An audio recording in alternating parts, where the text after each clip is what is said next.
Hello you guys, this is the Stormfather and welcome back to the Oxygen Not Included Blitz Guide series where we chew through topics in as little time as possible. So today we are going to talk about Drecko Ranching. If you're unclear on how a ranch is supposed to work, you can look at my previous video where I have gone into some details about it, or you can reach out to me in the comments below. That being said, we should jump right in because we have a lot to go through. So ranching Dreckos is quite different from ranching hatches because the mechanics are different and the objectives are different. So we'll be looking at 4 different designs, each being an improvement on the previous one. We are going to compare them. There will be some math involved. So if you're not a fan of that, I will put an annotation right here so that you can skip to the fourth and final design, which is what you should be using for maximum efficiency. So question number 1, why ranch Dreckos? The main reason to ranch Dreckos is either plastic or reed fiber, depending on whether it's a glossy Drecko or a regular Drecko, which you get by putting the critter through a shearing station. Obviously, the Dreckos produce eggs, but the only purpose of these eggs is to produce more Dreckos so that they can give you more material. Never, ever, ever use Drecko eggs exclusively for food. Their reproduction rates are terrible and the return of investment is just not there. The third thing they produce is phosphorite, which honestly I have never really used except as fertilizer for the occasional beeswort. So I don't think this is that important. If you've ever farmed Dreckos for phosphorite, let me know in the comments below. Second question, what do they eat? Well, Dreckos eat pincher peppermint, mealwood, and balm lily. Glossy Dreckos eat mealwood and bristleberry. Out of these food choices, only two make real sense. That is the balm lily for the Drecko and the mealwood for the glossy Drecko. Balm lilies because they are a zero maintenance plant. You literally need to fertilize them with nothing. As far as the mealwood goes, well, bristleberry requires water, which is an absolute no for us because we want to conserve as much water as possible. Third question, what makes ranching Dreckos so different? Well, for one thing, they move on walls, so there's absolutely no way to lock them into one part of a ranch. Secondly, feeding them can be problematic because they require live plants to eat. A Drecko will not eat meal lice, it needs an actual mealwood plant. Finally, the amount of plastic or reed fiber that a Drecko produces has nothing to do with how much they eat. It's solely based on how much time they spend in a hydrogen environment. So for every 4,800 seconds in hydrogen, they produce enough material for one shear. This time does not have to be consecutive, just cumulative. What I mean to say by that is if a Drecko spends 50% of its time every cycle in hydrogen, it will be able to give you one shear every 16 cycles. Now the problem is the plants that you need to feed the Dreckos do not survive in hydrogen. So you have to find a way to give them access to both the gases. Now let's talk about the critter movement. Like I said, Dreckos can scale walls, but let's go a little deeper. As you can see here, a Drecko can jump one tile to the left or right if there is a one tile space. But if there's a two tile gap, it's stuck. Also, if there's a one tile gap to a wall, it can't make the jump. Now, armed with all this information, let's get to designing. This is one of my favorite ranch designs. Unfortunately, it's also one of the most inefficient. I call this the 2-in-1 because it has both a ranching station and a shearing station in the same block. So this one is a little complicated to set up, especially trying to get the correct amount of both the gases in the ranch. So you do have to put some effort into starting it up and have, gas walls with sensors to make sure you have just the right amount of gas so that you have just enough air for your plants to grow, but you maximize your hydrogen exposure as much as possible. Considering the surface area, theoretically, the Drecko will be in hydrogen for 79% of every cycle. This design definitely has a few things going for it. The entire ranch can be accessed by 2 auto sweepers. There are absolutely no blind spots. So any material inside can immediately be picked out and taken out of the ranch. The one thing that you can do is actually reduce the number of farm tiles. Now, every Drecko requires one plant to survive. So I can actually get away with just having 8 farm tiles, which means I can remove this chlorine, fill it with hydrogen, and increase my exposure to 90%. But that's the maximum you can get. Coming to the drawbacks, this has a very big one. It takes a lot of duplicate time. Like we discussed in the previous video, the less a critter can move, the easier a rancher can ranch them.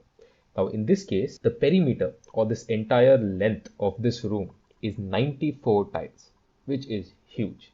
Let me quickly explain a concept called maximum travel distance. What I mean by this term is the distance, the maximum distance that a critter would have to travel to a rancher to get either groomed or sheared. Logically, in a loop, this distance would be half of the perimeter or half of the length of this loop. If you're having any trouble understanding this, hit me up in the comments, I'll get back to you. So if your rancher is in this corner and your Draco is in that corner, it could be at a distance of up to 47 tiles away from the rancher. The hatches in the previous video could only move 4 tiles. So that would have been a maximum distance of only 2 tiles. So this can take up to 20 times longer. The only way to get past this problem is to separate your ranching from your shear. Basically, you use a ranching system where in one chamber you are just grooming your Dreckos and getting eggs out of them, and in the other chamber you hatch these eggs and you use them only to get materials without feeding them at all. I'm going to refer to the grooming room as the ranch and the shearing room as well, the shearing room. So in this video, we are only going to talk about ranches because if we take in shearing rooms as well, the video will become too long. In any case, a shearing room is not a new concept. It looks something like this. Many of you might already be aware of it. So for now, just trust in the fact that I've run the numbers and this is perfectly feasible. The other 3 designs we look at today will separate this grooming and shearing process. So this is the next design. I call it the box, which is exactly what it is, a box filled with one single gas. There is no hydrogen involved. This reduces the perimeter by half. The perimeter of this design is just 42 tiles, meaning our maximum travel distance is only 21 tiles. This is definitely a huge improvement, but this is a very simple design. We can definitely make some improvements here. With that thought in mind, I came up with the third design. I call this Olympus, and this design takes into account the fact that Dreckos cannot jump 2 tile gaps and they can't just jump from the top to the bottom, not unless they are connected. So in this case, the Dreckos can only travel around this rectangle, which has a perimeter of 24 tiles, giving us a maximum travel distance of just 12 tiles. So this is a huge improvement. And honestly, at this point, I thought I was done. I didn't think there were any more improvements that could be made to this. My only gripe with this setup was I was having to use 4 auto sweepers instead of 2, because in many cases the material would actually fall down here as well as here. So I needed auto sweepers on both levels to collect it.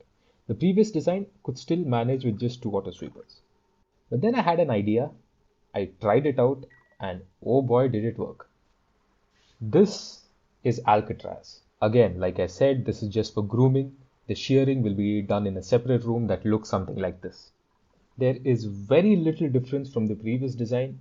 You take the old one, you fill water into it that is 3 tiles high, and you shift the grooming station to the center. Now, how does this work? So Dreckos don't like water. So the minute you fill water in, instead of going down this path and going down the loop and coming back on the other side, they just turn around and walk back. So you basically cut down the entire length of this loop by half. So earlier, the Draco could travel around this loop with a perimeter of 24 tiles. Now it's left with a length of 11 tiles, which gives us a maximum travel distance of 6 tiles. Compared to the initial 2-in-1 design, this is 7.5 times more efficient when it comes to grooming alone. What that means is in the amount of time it would take a rancher to groom all 8 critters in this ranch, another rancher could have groomed all the critters in 7 such ranches. Those are some real crazy numbers, and we can make industrial levels of reed fiber and plastic with this method. Though to be fair, that's a very theoretical value. I expect a real world value to be closer to maybe 4 or 5 times. Again, this is assuming you are removing your eggs on time and making sure your ranches are not overcrowded. If you're unclear of what I'm talking about, you can look at the previous video.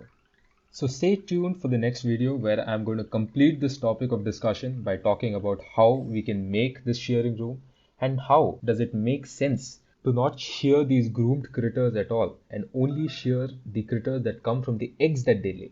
Spoiler alert, the numbers are in our favor. And I'll probably look at some improvements that I can make to the shearing room as well. I think we can continue this island concept into the shearing room and make this even better than it is. So I guess that's it for now, guys. I hope you liked this video. Like it if you like it. If you have anything to say, let me know in the comment section below, and subscribe if you want to see more videos like this. Until next time, have a good one.